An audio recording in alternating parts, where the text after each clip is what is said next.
Unsa bay mga kaso nga mahimong ipasaka batok niadtong usa ka babae nga vlogger nga nangluwa sa holy water sud sa usa ka simbahan nga Katoliko. Sa kasong kriminal, tulo ka mga kaso ang mahimong pilian para ipasaka. Una, ang kaso nga offending the religious feelings under Article 133 sa Revised Penal Code. Ngano, sa iyang pagpangluwa sa holy water, nakahatag siya og kasuko, kasagbuyo o pag-insulto ngadto sa pagbati sa mga magtotoo. Ikaduha, mahimo nga pasakan og kaso under Article 327 sa Revised Penal Code, malicious mischief.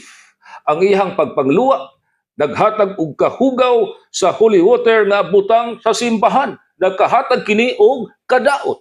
Og ikatulo, unjust vexation under Article 287 sa Revised Penal Code.